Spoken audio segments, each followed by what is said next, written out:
கேரள மாநிலம் ஆலப்புழா மாவட்டத்தில் சேர்த்தலா பகுதியில் உள்ள ஹோட்டலில் மேசையை துடைக்கும் போது தண்ணீர் விழுந்ததால் ஹோட்டல் ஊழியரை தாக்கிய கேரளாவின் ஆளுங்கட்சியான மார்க்சிஸ்ட் கட்சி நிர்வாகிகள் தொடர்பான சிசிடிவி காட்சிகள் வெளியாகியுள்ளன.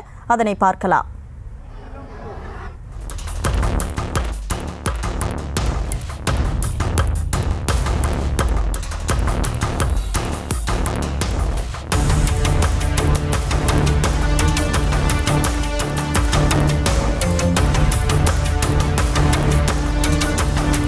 கூடுதல் விவரங்களோடு செய்தியாளர் சதாம் இணைப்பில் இருக்கிறார். சதாம், இந்த சம்பவம் எப்போ நடந்தது? முழு விவரம். வணக்கம். அதாவது ஆலப்புழா மாவட்டத்தில் ஹோட்டலில் மேசையை துடைக்கும் போது தண்ணீர் அந்த மேசையில் விழுந்ததால் ஹோட்டல் ஊழியரை தாக்கிய கேரள ஆளுங்கட்சி நிர்வாகிகள் தொடர்பான வீடியோ காட்சிகள் தற்போது வெளியாகியுள்ளது. இந்த சம்பவம் தொடர்பாக போலீசார் தற்போது விசாரணை மேற்கொண்டு வருகின்றனர்.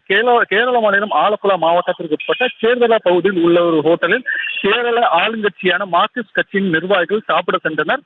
அவர்கள் அமர்ந்திருந்த மேஜையில் ஊழியர் ஒருவர் துடைக்கும் போது எதிர்பாராத விதமாக தண்ணீர் ஒருவர் மீது விழுந்ததாக கூறப்படுகிறது. இதனால் தகராறு தொடர்ந்து கைகலப்பு ஏற்பட்டு வாக்குவாதம் ஏற்பட்டு மேலும் பாலசுப்ரமணியம், விஜயன் உள்ளிட்ட ஒரு ஹோட்டல் ஊழியர்களோட தகராறில் ஈடுபட்டதாக கூறப்படுகிறது.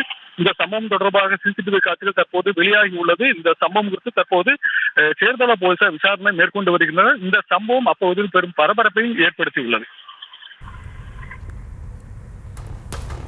விவரங்களுக்கு நன்றி சதாம்.